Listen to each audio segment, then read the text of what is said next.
외국에 이민 가 있는 가정들을 방문해 보면은 재미있는 사실 한 가지를 발견할 수 있다고 합니다.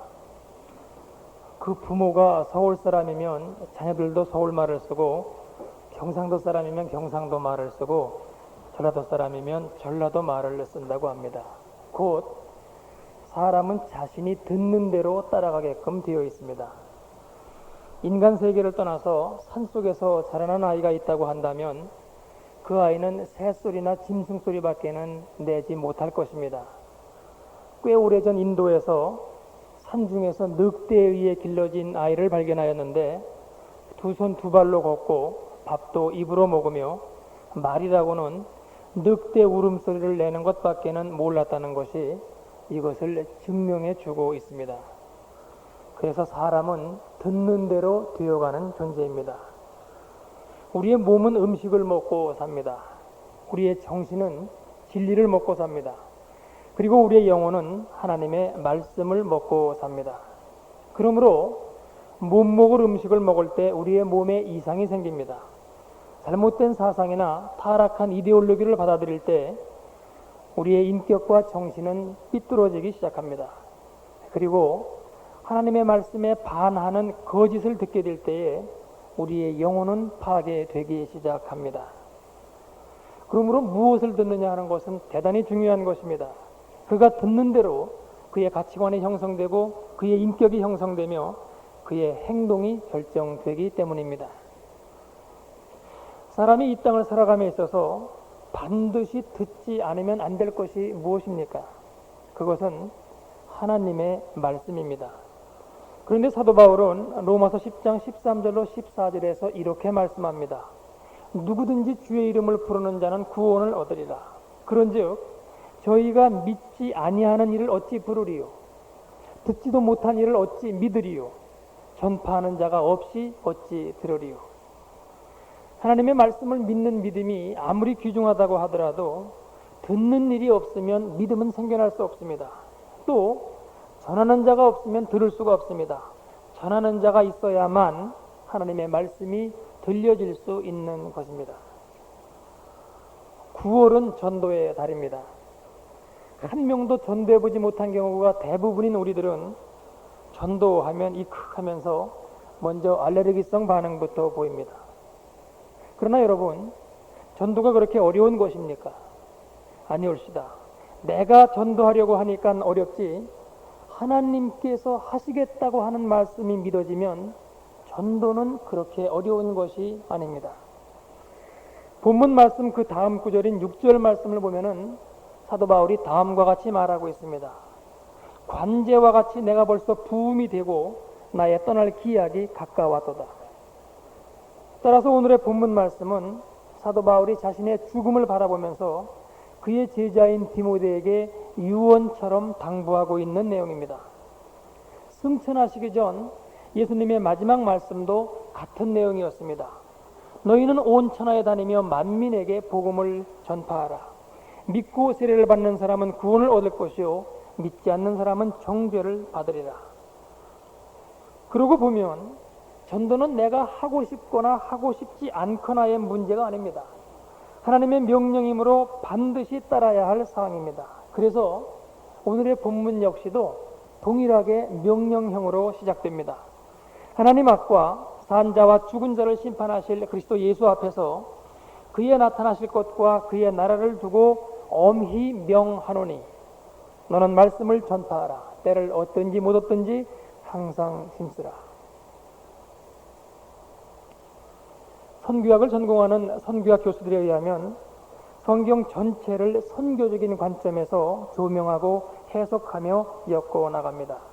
그래서 우리들 믿음의 조상 아브라함이 하나님의 인도하심을 따라 정착한 가나안 땅이 우연히 인도된 땅이 아님을 선교학적으로 설명하고 있습니다.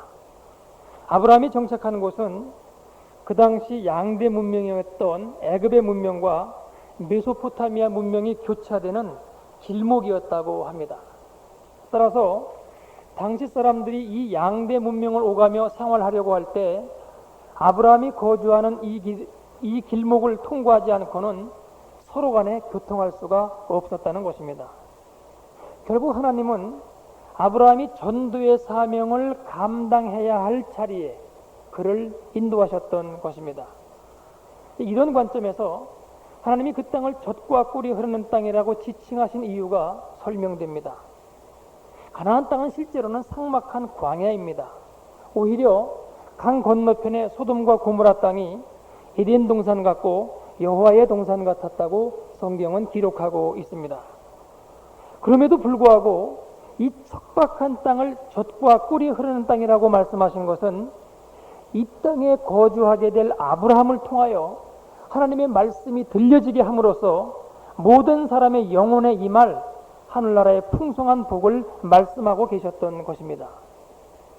그래서 하나님은 아브라함을 불러내실 때에 너는 복의 근원이 될 것이라고 말씀하셨습니다.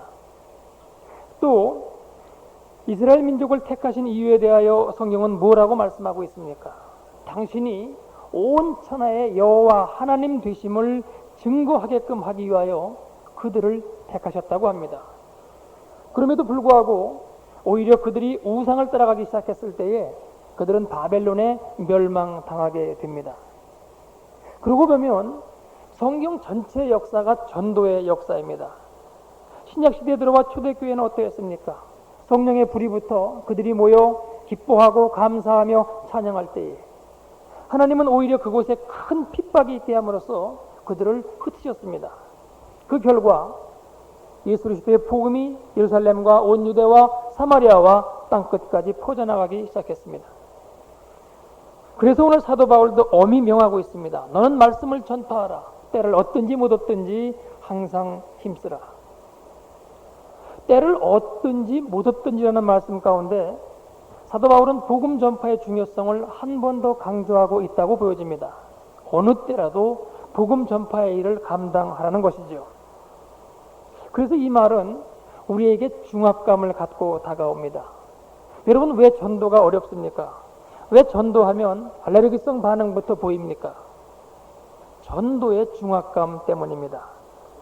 앞에서 말씀드린 것처럼 전도의 속성은 내 의사와 관계없이 무조건 순복해야 한다는 것입니다. 그래서 전도하면 이것이 명령이기 때문에 우리의 마음이 무거워집니다. 전도가 짐이 됩니다. 그러나 하나님은 지금 이 때를 얻든지 못 얻든지라는 말씀을 통하여 우리에게 짐을 지우려는 것이 아닙니다. 오히려 짐을 벗겨주려고 하고 계신 말씀입니다. 왜냐하면 이 말씀은 하나님의 때를 너희가 제한하지 말라는 말씀이기 때문입니다. 즉 이 말씀 가운데에는 전도를 네가 하냐 내가 하지 하는 뜻이 들어 있습니다. 대학 시절 CCC를 통하여 하나님을 만나고 헌신된 한 목사님이 계십니다. 하나님을 만난 후 남산에 올라가서도 전도하고 명동에 나가서도 전도하고 길거리에 다니면서 계속 전도했습니다. 한 번은 밤에 포장마차에서 술을 마시고 있는 두 명의 군인을 발견하고는 저 사람들에게도 전도해야 되겠다고 생각했습니다. 그래서 가만히 다가가 동정을 살펴보니 한 사람은 조용하고 말도 나지막히 하며 순한 사람처럼 보였고 또 한 사람은 상소리를 섞어가면서 취해서 막 떠들어대더랍니다. 그래서 이 사람은 안 되겠고 저 사람은 되겠다 싶어서 그 순한 사람을 목표로 하여 그들에게 사형리를 설명했다고 합니다. 그런데 나타난 결과는 그 순한 사람은 끝끝내 거부하고 그 거칠어 보였던 사람이 오히려 갑자기 온순해지고 말투가 바뀌면서 예수님을 영접하였다는 것입니다. 그래서 놀란 것은 이 목사님이셨고 그때부터 그의 생각이 완전히 바뀌어졌습니다. 전도가 내게 있는 것이 아니요 내가 보는 바에 있는 것도 아니요 완전히 하나님의 손 안에 있구나. 여러분, 전도에는 결과가 나타나게끔 되어 있습니다. 우리가 전도의 중압감을 갖는 이유가 이 결과에 매여 있기 때문입니다. 꼭 성공해야 하는데 꼭 교회에 데리고 나가야 하는데 이와 같은 부담감이 아예 우리를 전도에 발 들여놓지 못하게 하고 있습니다. 그러나 전도의 결과가 하나님의 손 안에 있다면 우리가 이와 같은 중압감을 느껴야 할 이유가 없습니다. 그의 마음이 감동을 받아 예수를 믿는 것이 하나님의 손에 달려 있다면 단지 우리가 하여야 할 일은 예수를 전하는 것뿐입니다. 그것으로 우리의 책임은 다하는 것입니다. 하나님이 우리에게 명령하고 계신 것이 바로 이 부분에 대한 명령입니다. 구약성경 에스겔 33장을 보면은 하나님이 에스겔을 향하여 이렇게 말씀하십니다. 가령 내가 악인에게 이르기를 악인아 너는 정령 죽으리라 하였다 하자. 네가 그 악인에게 말로 경고하여 그 길에서 떠나게 아니하면 그 악인은 자기 죄악 중에서 죽으려니와 내가 그 피를 네 손에서 찾으리라. 그러나 너는 악인에게 경고하여 돌이켜 그 길에서 떠나라고 하되 그가 그 길에서 돌이켜 떠나지 아니하면 그는 자기 죄악 중에서 죽으려니와 너는 네 생명을 보존하리라. 하나님의 말씀을 전하지 아니할 때 그 책임을 우리에게서 찾으시겠다고 합니다.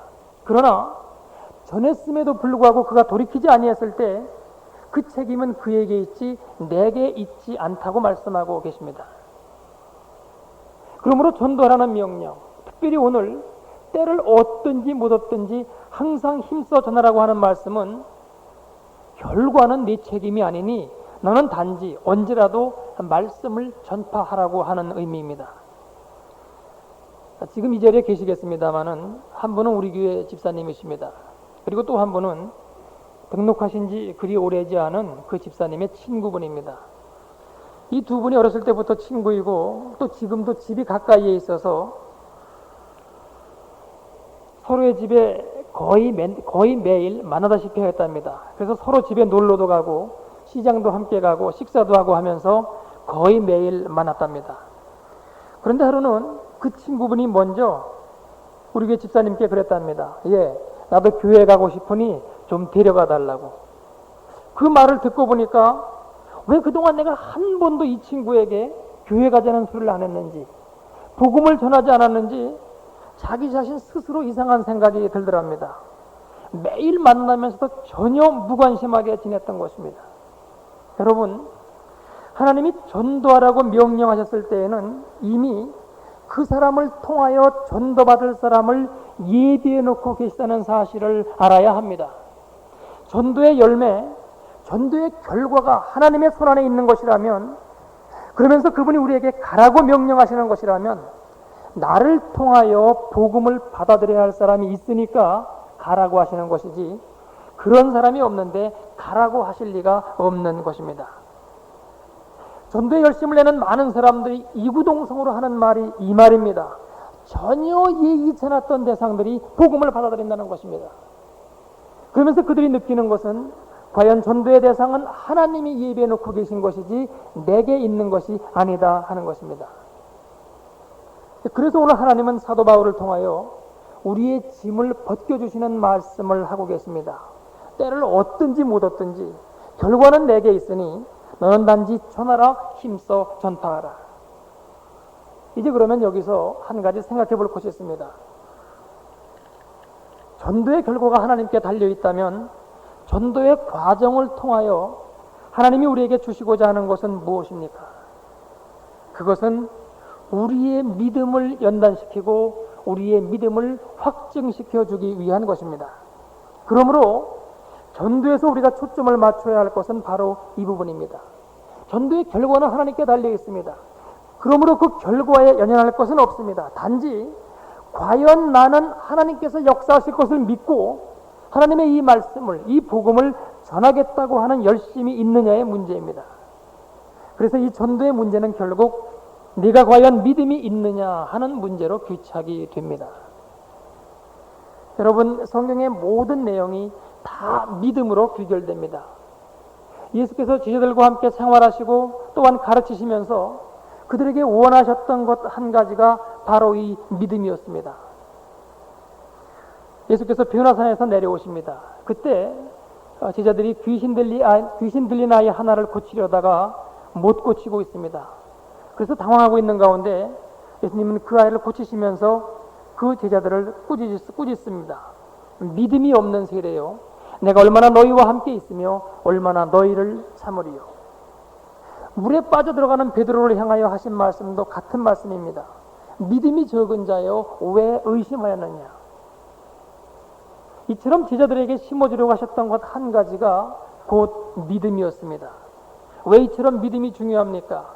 이 믿음이 죽어있는 영혼을 살리기 때문입니다. 그리고 이처럼 되살아난 생명들이 이 땅을 승리하며 살아갈 수 있는 힘 역시도 하나님의 말씀을 믿는 믿음에 있기 때문입니다.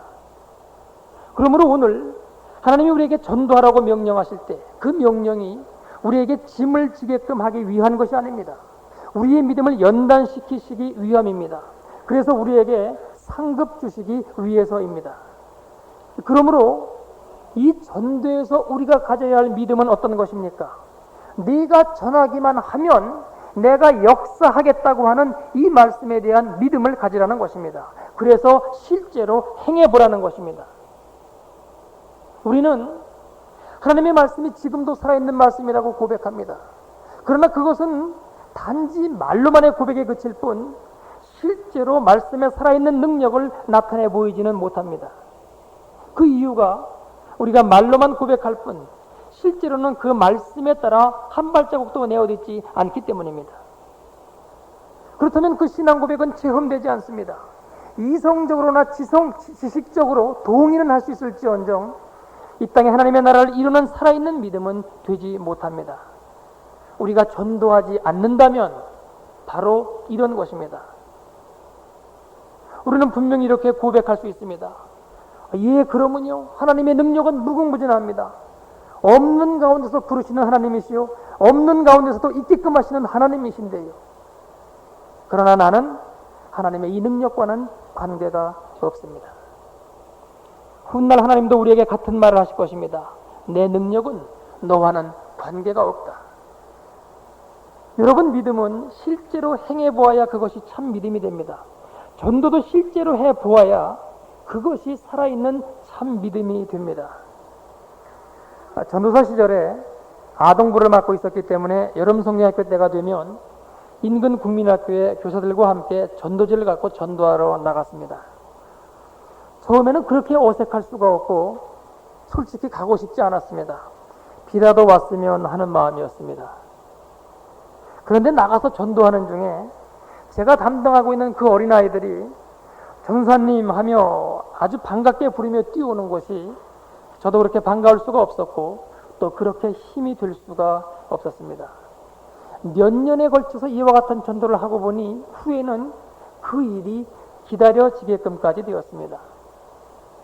나중에 전 교회적으로 총동원 전도주의를 갖게 되었을 때 행정과 말로만 독려할 것이 아니라 나도 직접 해야 되겠다고 생각하고 교회 앞을 오가는 버스 속에서 전도하였습니다. 결과는 오늘 말씀 그대로 한 명의 결실도 없었습니다마는 처음에는 그 일을 할 수 있을까 하고 주저하였습니다마는 몇 번 하는 가운데 스스럼 없이 전도할 수 있었습니다. 여러분, 전도는 예수님의 마지막 부탁이요 하나님의 절대 명령입니다. 그래서 다른 어느 것보다도 귀하고 중요한 것이 전도입니다. 그리고 이것은 실제로 해야 할 일입니다. 해보면 됩니다. 하나님이 예비해 놓으신 영혼들을 만나게 하십니다. 그래서 우리에게 믿음의 격려를 해주시고 우리의 믿음이 자라게 하시며 하나님의 함께 하심을 체험케 하십니다. 그래서 그분께로 더욱 가까이 다가갈 수 있도록 인도하십니다. 요한복음 6장에 보면은 사람들이 예수님께 와서 묻습니다. 우리가 어떻게 하여야 하나님의 일을 하오리까? 주님이 대답하십니다. 하나님의 보내신 자를 믿는 것이 하나님의 일입니다. 무엇이 하나님의 일입니까? 하나님이 이 땅에서 하시고자 하는 일의 근본적인 것이 무엇입니까? 당신의 아들 예수를 믿게끔 하는 것이 하나님이 원하시는 근본적인 일입니다. 예수님이 하신 교훈을 살펴보면은 선행이라든지 구제, 봉사, 금식 등 많은 것을 말씀하셨습니다마는 이런 것들이 그렇게 큰 위치를 점하고 있지 않습니다. 예수님의 교훈에서 도덕적인 의무나 종교적인 경건보다도 더 중요한 것은 믿음이었습니다. 또 예수님은 많은 이적을 행하셨습니다. 그 이적의 목적이 무엇입니까? 믿음을 주자는 것입니다. 병자를 고치시든 안진뱅이를 일으키시든 5,000명을 먹이시든 죽은 자를 살리시든 그 모든 이적의 목적이 이적 자체에 있지 않고 믿음을 주기 위한 것이었습니다. 이처럼 예수님은 이 땅에 살아계실 때에도 당신의 제자들에게 믿음을 요구하셨고, 또한 그래서 이 땅을 떠나가실 때에도 그의 제자들에게 너희는 온 천하에 다니며 만민에게 복음을 전파하라고 명하셨던 것입니다. 물론 모든 전도가 순탄하게만 이루어지지는 않습니다. 그래서 오늘의 말씀은 범사의 오래 참음과 가르침으로 경책하며 경계하며 구원하라고 합니다. 그러면서 3절로 4절 말씀은 사람들이 바른 교훈을 받지 아니하며 진리에서 돌이켜 허탄한 것을 좇을 것이라고 합니다. 그래서 바울은 마지막 5절에서 이렇게 말합니다. 그러나 너는 모든 일에 근신하여 고난을 받으며 전도인의 일을 하며 네 직무를 다하라. 전도하는 가운데 고난이 있다고 합니다. 그러나 복음 때문에 받는 고난은 하나님 앞에 상급으로 쌓여지는 것임을 기억하십시오. 복음의 가치를 모르는 그 사람이 불쌍한 사람이지, 전하는 우리에게는 이 복음이 자랑스러운 것입니다. 그래서 사도 바울은 뭐라고 말하였습니까? 내가 복음을 부끄러워하지 아니하노니 이 복음은 모든 믿는 자에게 구원을 주시는 하나님의 능력이 됨이라, 이렇게 말하였습니다. 오늘의 말씀을 마감합니다. 여러분의 삶의 목적이 무엇입니까? 삶의 근본적인 목적이 무엇입니까? 복음 전하는 것입니다. 전도하는 것입니다. 그래서 죽은 영혼을 구원하는 일입니다. 여러분, 출세 보았자 별 볼 일 없습니다. 새도 부려보았자 남는 것은 허무한 뿐입니다. 부자가 되었다고 해서 거기에 안식이 있지 않습니다. 이러한 것들 자체는 하나님 앞에 가서 아무런 인정받을 것이 못 됩니다. 그러나 복음 전하는 것은 우리 주님의 마지막 명령이십니다. 그러므로 우리의 삶에 주어진 의무를 다합시다. 오늘 말씀을 남의 말로 듣지 마십시오. 사도 바울은 네 직무를 다하라고 말씀하고 있습니다. 여러분, 아이를 낳았을 때 기쁨이 어떠했습니까? 전도는 영적인 아이를 낳는 일입니다. 그리고 이 기쁨은 우리가 실제로 아이를 낳았을 때보다도 훨씬 더 큽니다. 그가 믿음으로 잘 자라나는 것을 보면은 그렇게 기쁠 수가 없습니다. 목회의 보람이 여기에 있고 목회의 즐거움이 여기에 있습니다. 여러분, 한번 아기를 낳아보지 않으시렵니까? 그래서 그 아이를 기르는 즐거움을 가져보지 않으시렵니까? 그래서 하늘나라의 기쁨을 이 땅에서 누려보지 않으시렵니까? 하나님께서 역사하실 것을 믿고 때를 얻든지 못 얻든지 말씀을 전파하십시오. 이루어지는 역사 가운데 하나님의 말씀에 살아있음을 체험케 될 것입니다. 기도드리겠습니다.